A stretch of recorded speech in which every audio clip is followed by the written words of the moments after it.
My mom has stage 4 cancer in her bones and in her breast. My dad's disease was 15 years, he died of ALS. I made a podcast about death, seemed like the thing to do. And if you're sad by all of this, well, you're gonna die too. Good morning, afternoon, evening, wherever you are. It's Chelsea London Lloyd here with Dying of Laughter. We interview comedians and funny at heart humans with deceased parents and siblings. And by we, I mean me. It's just me. My dad died when I was a teen of ALS, and my mom has been battling stage 4 breast cancer. And I'm very open about these topics. So this podcast is an exploration of life, death, everything in between. And by everything in between, what does that even mean? All we have is life and death. And hopefully sharing more openly about grief can encourage you to live your life to the fullest when you feel like it. Because sometimes you don't feel like it, and that's okay too. Today, I want to talk to you about money. I also have some unhinged date situation that I don't know if people are interested in. It's very niche and specific. When I started the podcast, I was in a serious relationship of 7 years, and now I'm a single girl in my 30s, and I have very weird stories. I was basically so fresh to the dating scene. I was not jaded at all, and people were like, just wait. I was like, this is bad energy. Please walk away. Ha ha ha. I now understood what they meant. So I might share with you the dates I've had so far in 2024 in a separate episode. I might lock it behind a paywall because it's that intense. I don't know if that's a thing. Would people pay $2 to hear about my dates?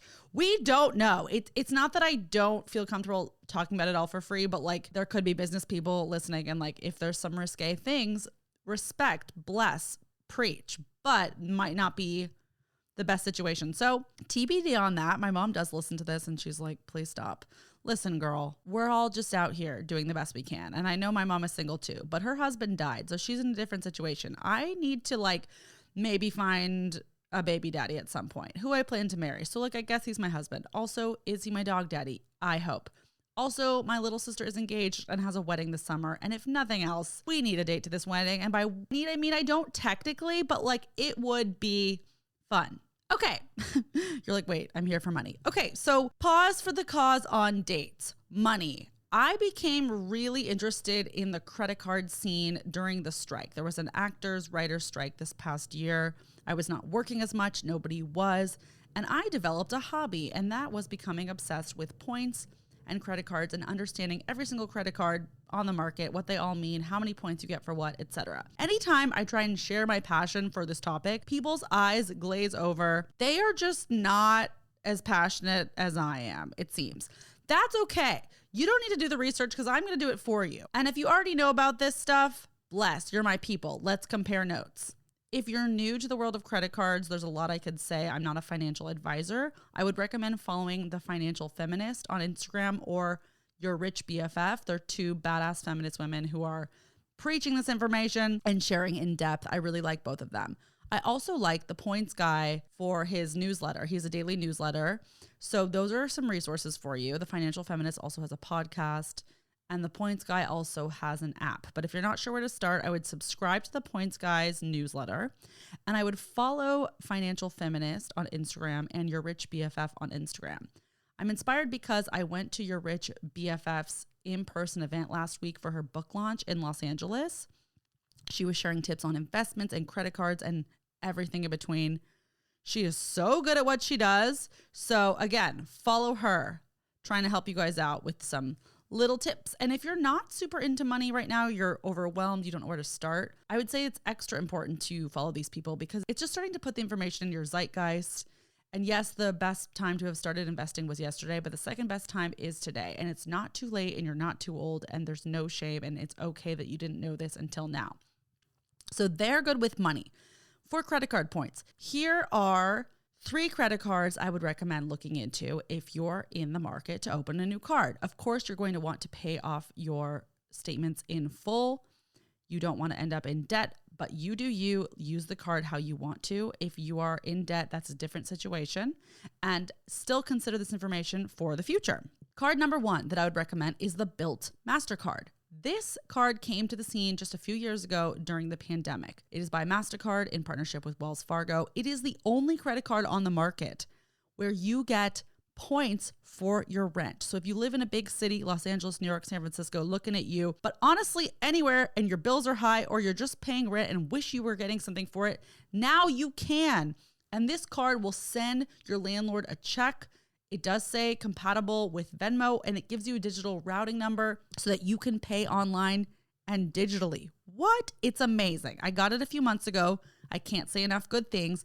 There is no annual fee. It's like too good to be true. They also have some extra perks. Like on the first of the month, they do rent day promotions. So you get 6x on dining, 4x on travel, and 2x on all of your other purchases. So what that means is if you're going to spend $10 on a coffee on the first of the month, you would get 60 points instead of 10 points. So it's just a little fun thing they do on the first of the month. Cons, not many. I would say what I have to say about cons is you don't get a big sign up bonus. So a lot of credit cards, you get a bunch of points when you open the card. That is not the case with this card, but they make up for it with their first of the month promos. And another con is any new thing is a thing. So paying your rent in a new way, yeah, you're going to have to set up a new thing and click a few buttons, but you're going to get a bunch of points. I'm here for it. I love it. I did a solo trip to Amsterdam this past fall. I had $4,400 worth of free perks. I had my hotel free for 5 nights because Marriott is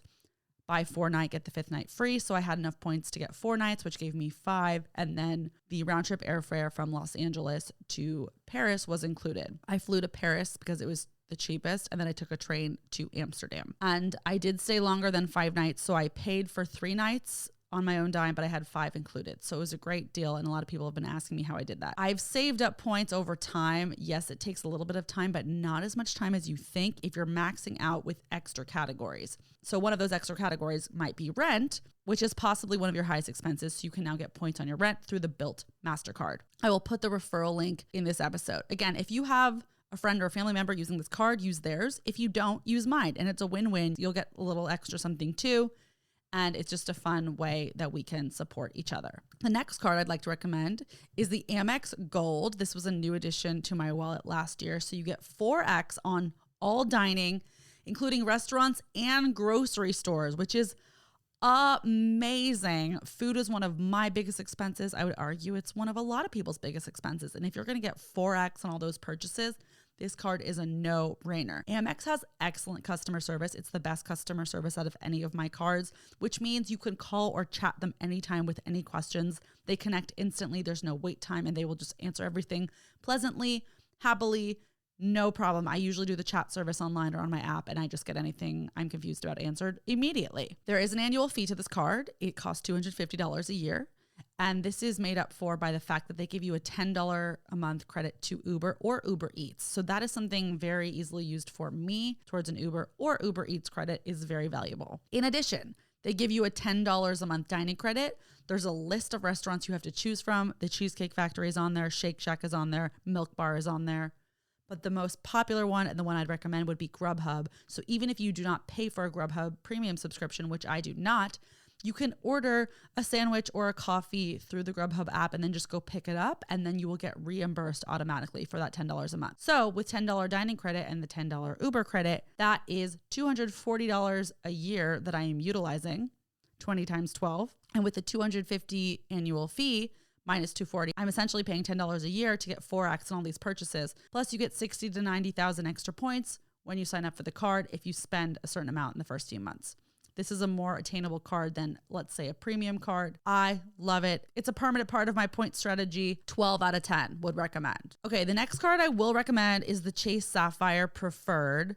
Chase Sapphire Preferred is $95. People love Chase. You get 3x on dining, but you get 1x on groceries. So I don't have this card, but I will still plug it because it's very popular and well-liked. I do have family members with this card. Something just like dinged. Did you hear that? Who's here? What's happening? Is it on my phone? Is someone in love with me? Did I book something? Did I get a Bumble match? I couldn't tell you where that ding was, so that's a little alarming, but good talk. My iron's on my counter. I'm like, is my iron telling me something?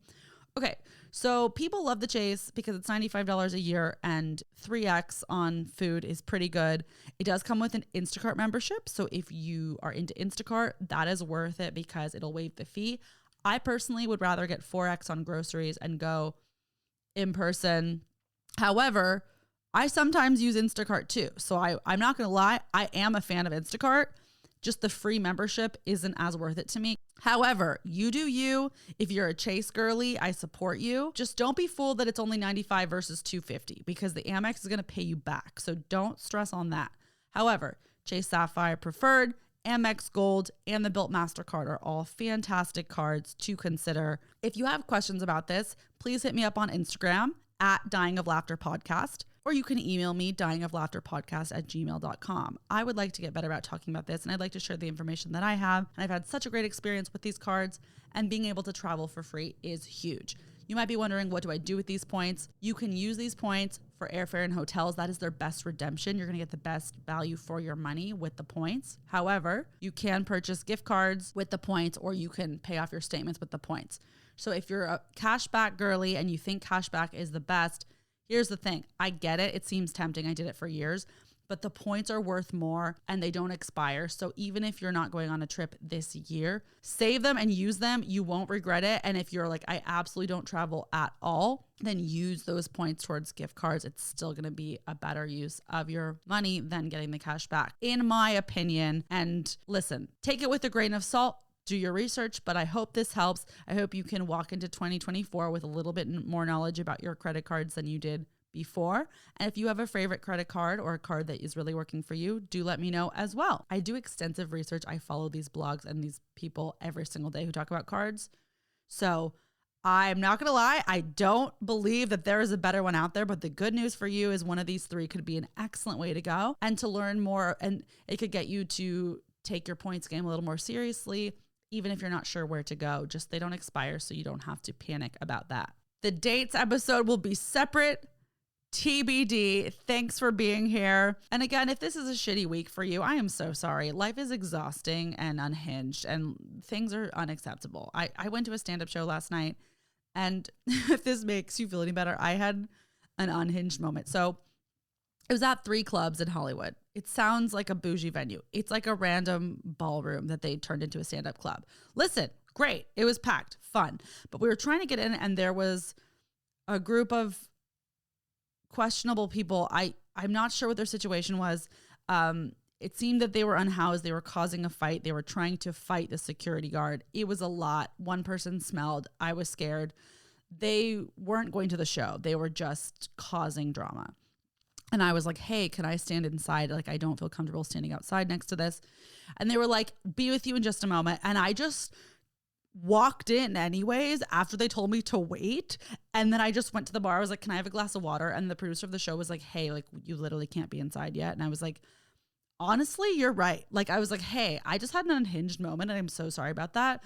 I just walked past you and I don't know why. This is a person that books comedy shows that potentially could book me on something. We just had a weird moment and we laughed and he was like, no worries. But he probably deep inside was like, this girl sucks. I feel like a little tiny Karen in me came out and I was like, I'm not doing this. I'm not standing outside. And that was wrong of me. And I mean, I could have just walked in, but why did I walk all the way to the bar and then ask for a drink? Like, I don't know what happened. I like floated above myself as I saw myself doing this. And I was like, wow, I suck right now. And you know what? I was angry because I'd had a Bumble date cancel on me and I was there alone. And like, I thought I was gonna be with the date and he had COVID, but no, he didn't, because he canceled a few weeks before because he also had COVID and then forgot that he told me he also had COVID. See, I'm sneaking in date information for you. This was supposed to be a paid episode. Okay, I have to go. Some of you here for money. You don't know why you're still here. But have a blessed day. Good luck. Godspeed. Slay the day. And I just hope that things are better for you than they are for me, okay? And if they're not, that's okay too. And you know what they say? YOLO, you only die once.